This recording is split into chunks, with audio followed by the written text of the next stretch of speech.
Heute besuche ich das Hexenteich-Denkmal in Heesen. Folgt mir, wenn ihr euch traut.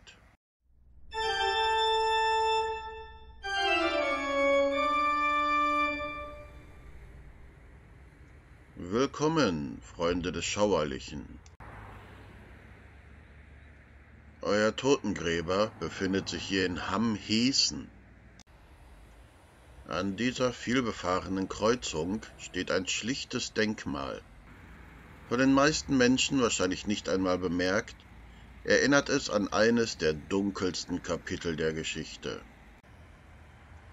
Die Inschrift auf einer Tafel am Denkmal besagt: An dieser Stelle befand sich bis 1960 der Hexenteich.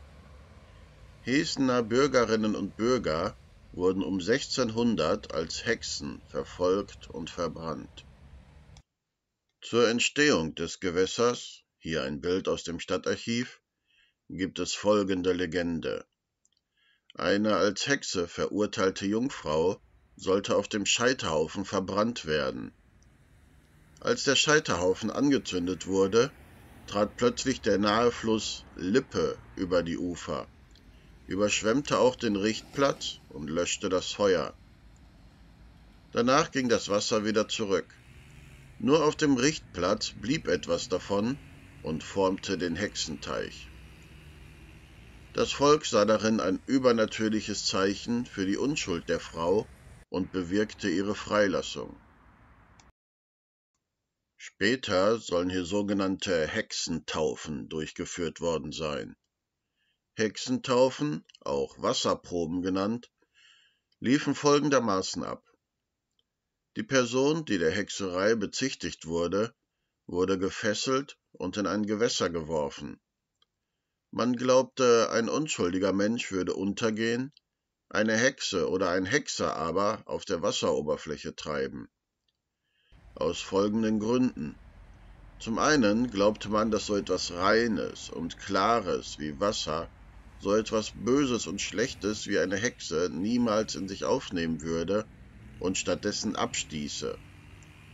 Zum anderen sollten Hexen sehr leicht sein, weil sie fliegen können und deswegen auf der Oberfläche treiben. Ging man unter, war man entweder unschuldig oder eine Ausnahme und trotzdem weiter verdächtig.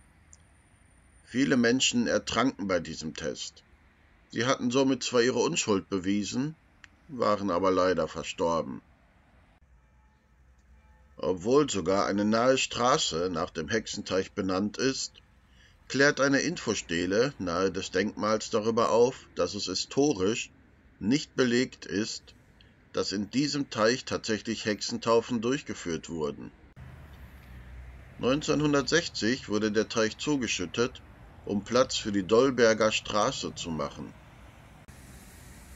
Allgemein wurden in diesem Ort nur sehr wenige Hexenprozesse durchgeführt.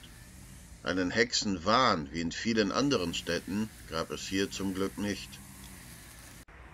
Trotzdem soll dieses Denkmal an die Opfer der Hexenverfolgung erinnern.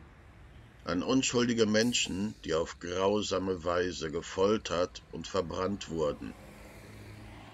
Auf der Rückseite sind die Namen von 4 Verurteilten eingraviert. Mögen sie in Frieden ruhen.